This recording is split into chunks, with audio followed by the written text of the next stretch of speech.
La coopération entre le Bénin et l'Allemagne va bon train. Le projet Agir Eau est le nouveau fruit issu de leur union officiellement lancée. Il a pour objectif de rendre disponible l'eau potable dans tout le Bénin. Et depuis quelques jours, la Fédération béninoise de pétanque a un nouveau bureau exécutif. Ce samedi, les nouveaux membres officiellement pris fonction. Retour sur les images dans un court instant. Cannes 2021, le Sénégal enfin champion d'Afrique des Nations. Il a remporté sa première Coupe d'Afrique des Nations aux dépens de l'Égypte. L'ambiance après-match dans ce journal. Rendre disponible l'eau potable pour tous sur l'étendue du territoire est l'un des soucis majeurs du gouvernement. Et dans l'atteinte de cet objectif, le partenariat avec la République fédérale d'Allemagne est d'un grand secours. Elle vient justement de lancer un nouveau programme, son nom Agir Eau, appui à la gestion intégrée des ressources en eau. Voici ici le compte rendu. L'amélioration de la gouvernance des ressources en eau est un impératif pour le programme d'action du gouvernement 2. Ce nouveau projet d'appui à la gestion intégrée des ressources en eau dans le contexte du changement climatique, Agir Eau, vient donc à point nommé. Il va permettre au Bénin d'atteindre son ambition dans le secteur. L'eau est source de vie, c'est ce qu'on dit, non? Mais après son utilisation, on doit se préoccuper de son devenir. La durabilité doit donc être notre priorité dans l'intérêt des générations futures au Bénin. L'eau, c'est la vie, alors gérons l'eau pour la vie et agissons ensemble avec Agir Eau. Je me réjouis de la volonté collective manifestée pour la continuation de la coopération entre le Bénin et l'Allemagne qui a abouti aujourd'hui à la naissance du nouveau projet baptisé « Appui à la gestion intégrée des ressources en eau dans le contexte des changements climatiques, Agir Eau ». Ce projet est le fruit de la coopération bénino-allemande.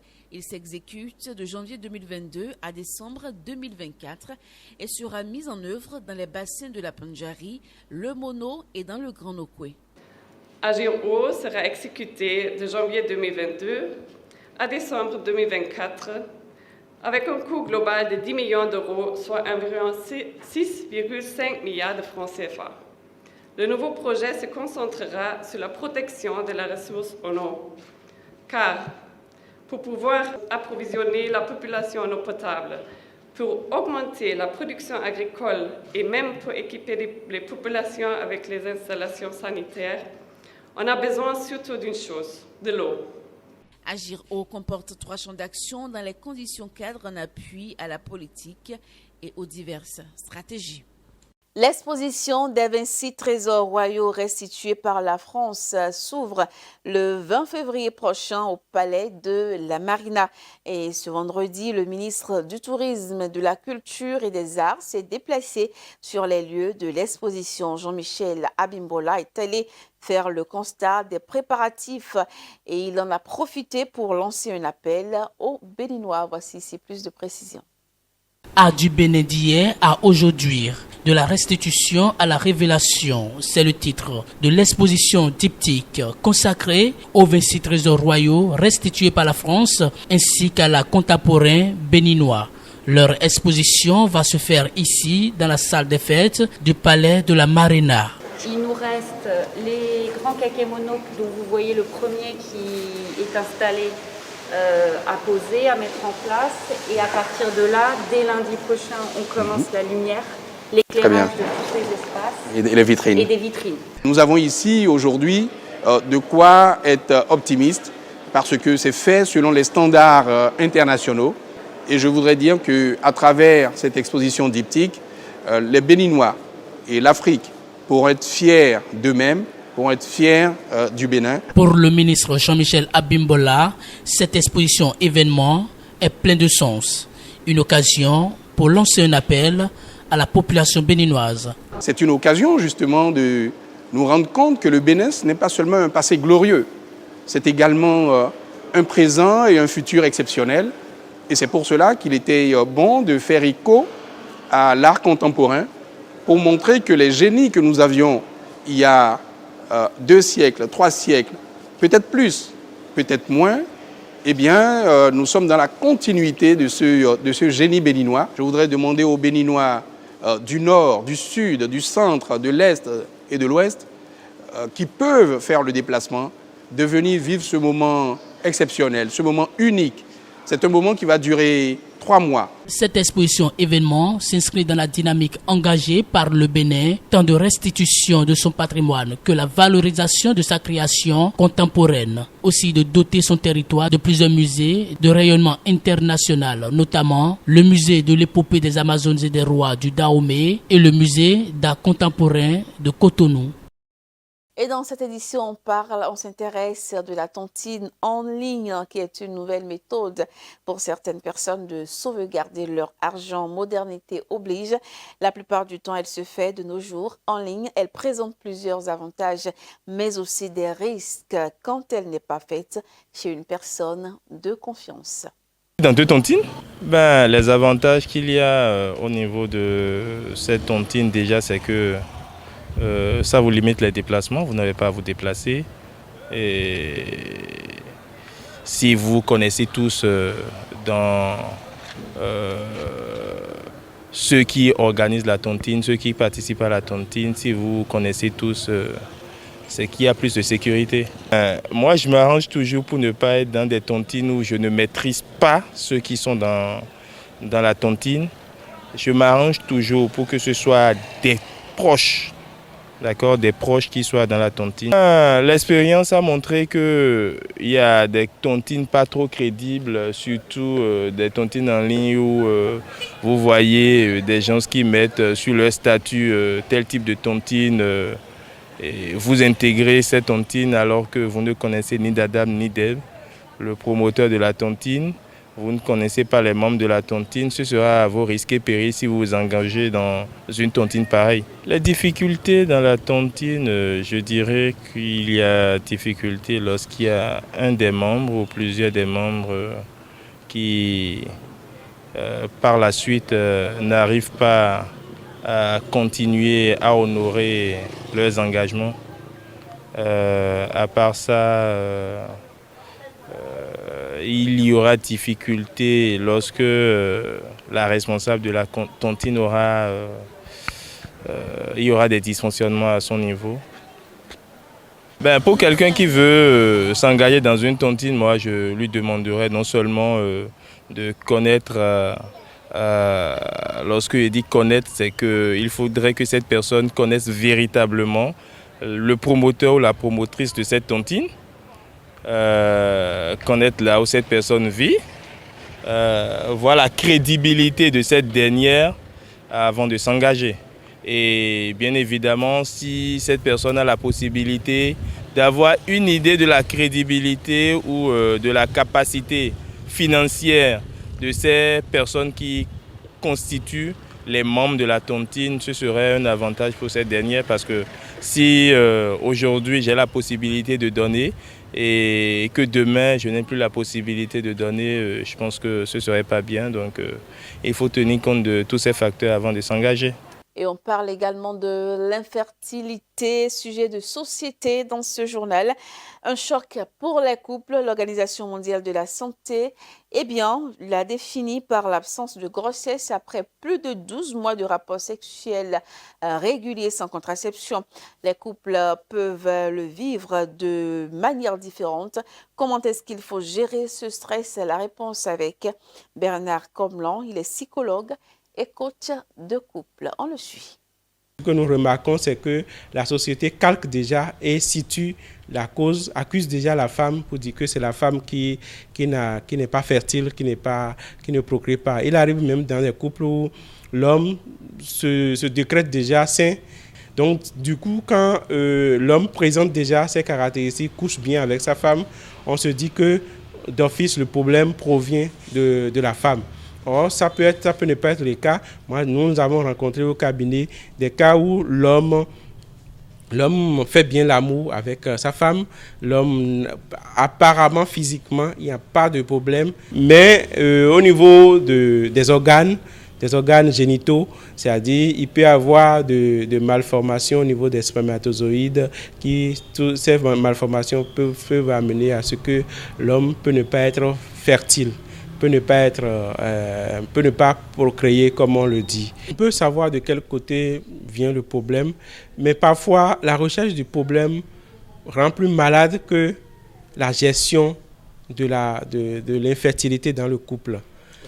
Parce qu'on est préoccupé à chercher la cause, qu'on ne dort pas, on est stressé, on court dans tous les sens, on va voir tous les devins, on accuse la belle-mère, on accuse le beau-frère, on accuse le voisin, voilà, on accuse tout le monde et puis finalement on s'embrouille. Si vous pouvez avoir une consultation psychologique en dehors des consultations au niveau de la médecine générale, au niveau du gynécologue, en dehors de ces consultations-là, si vous avez une consultation psychologique à faire pour qu'on vous accompagne psychologiquement aussi, c'est bien. Mais il faut être relax, il faut savoir qu'aujourd'hui, et pourquoi il faut avoir des enfants? Il faut avoir des enfants pour donner l'amour, pour prendre soin de l'enfant. C'est un besoin vital, c'est un besoin fondamental.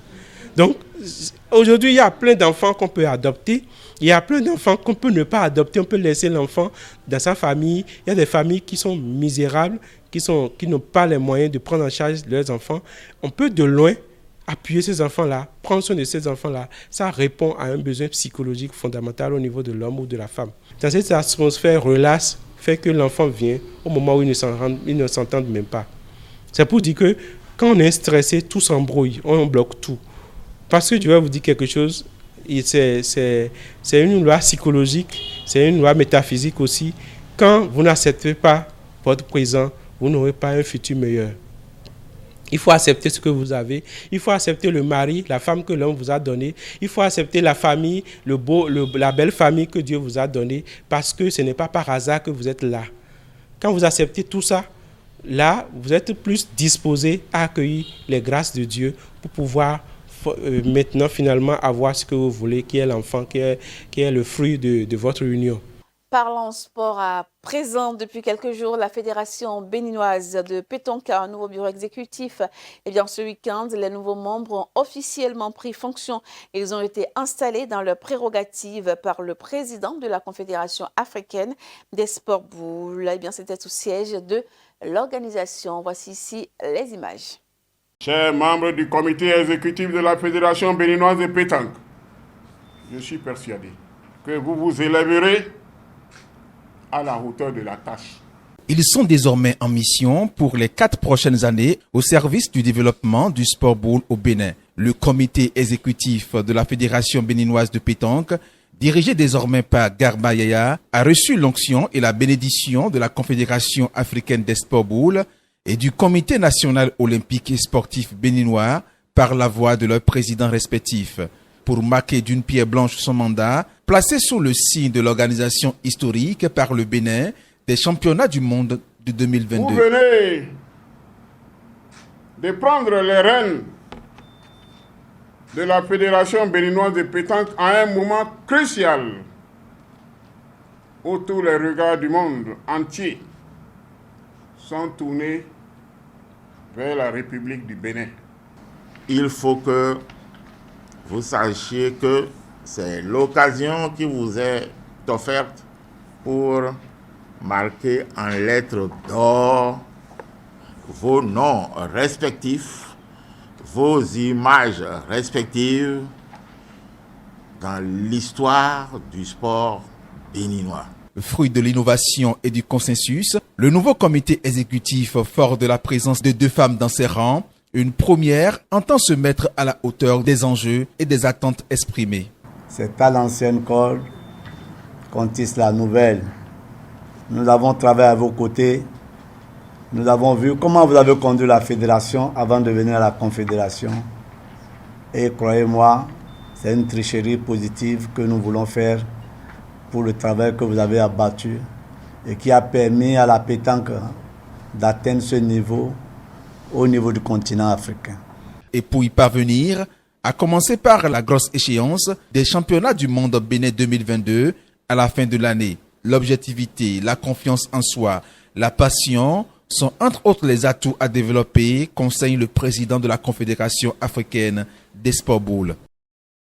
Information hors du Bénin, on démarre avec la CAN 2021. Le Sénégal, enfant champion d'Afrique des Nations. Il a remporté sa première Coupe d'Afrique des Nations aux dépens de l'Égypte. Les protégés de Aliou Cissé fêtent leur victoire donc à la CAN 2021 qui sonne le glas des échecs du Sénégal dans la compétition. Voici ici l'ambiance d'après-match. Difficile pour ces lions de la Teranga de contenir leur émotion. Ils sont entrés dans l'histoire en offrant à leur pays sa première couronne continentale. Un rêve qui devient donc réalité pour cette génération, passée tout près du but, il y a 3 ans. Les nouveaux champions d'Afrique peinent à revenir sur terre. C'est le plus beau jour de ma vie. Je pense que c'est le trophée le plus important dans ma vie aussi. Je pense qu'aujourd'hui, je continue à vivre un rêve. Je n'arrive même pas à croire. Et je pense que l'attente a été longue. Mais finalement, on l'a fait. On est tous heureux, fiers de gagner ce trophée. Le pays court depuis ce trophée depuis des années et des années. Aujourd'hui, c'est une belle récompense. On voit le mélange des anciens, des jeunes, des moins jeunes, mais tous ceux qui ont couru après ce trophée, aujourd'hui on voit c'est vraiment une fierté pour tout le monde, pour tout le pays. Une victoire obtenue à l'issue des tirs au but face au redoutable pharaon d'Égypte. Champion d'Afrique. Voilà.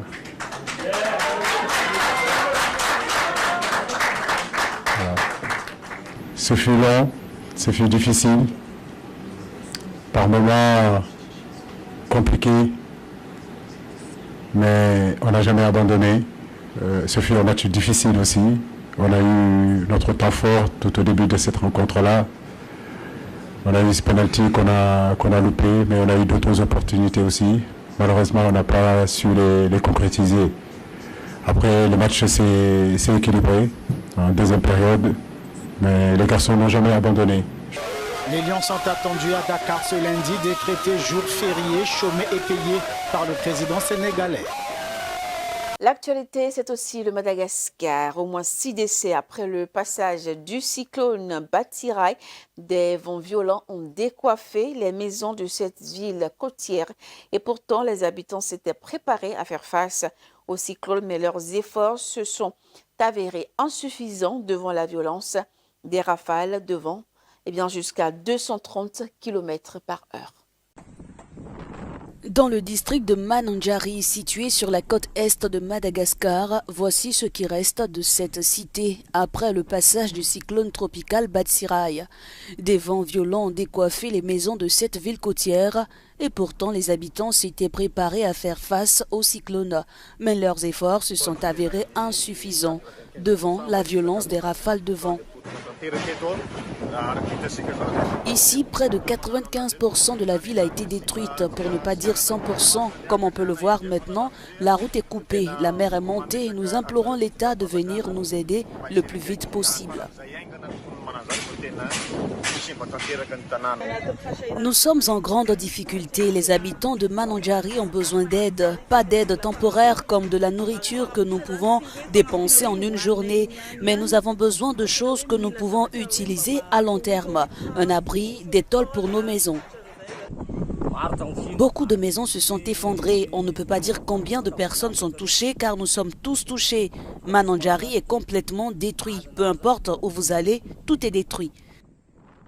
Dans la ville de Manaoro, dans l'est, surplombant la mer, les vagues ont emporté une partie du cimetière, des terrains à leur passage, plusieurs corps.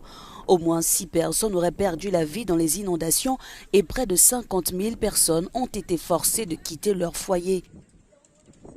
Des fortes pluies dépassant les 100 mm, voire des noyaux de 300 à 400 mm sont attendus sur l'est. Et on parle également de l'Union africaine. Le Sénégal place son mandat sous le signe de la paix. La 35e session de l'Assemblée annuelle de l'Union africaine a pris fin dimanche dernier. Le président sénégalais a placé son mandat sous le signe de la paix et de la sécurité. Le Sénégal assure depuis samedi la présidence tournante de l'Union africaine. Le président Macky Sall, qui a reçu le flambeau de son prédécesseur Félix Tshisekedi de la RDC, a placé sa gouvernance sous le sceau de la paix et la sécurité sur le continent. Le nouveau président de l'UA veut jouer pleinement un rôle dans la résolution des crises sécuritaires et sociopolitiques. Nos défis restent nombreux et pressants. Qu'il s'agisse de la paix et de la sécurité, des changements anticonstitutionnels de gouvernement, de la protection de l'environnement, de la santé et du développement économique et social. Nous ne pouvons détourner nos regards de toutes ces vies perdues, ces familles endeuillées, ces millions de personnes déplacées ou réfugiées, ces écoles et structures de santé fermées et ces cohésions sociales désintégrées. Le bon sens commande de faire taire les armes et construire une culture de dialogue et de concertation dans le cadre des mécanismes africains de résolution des conflits. Lors de leurs entretiens, les présidents africains ont condamné la récente vague de coups d'État sur le continent.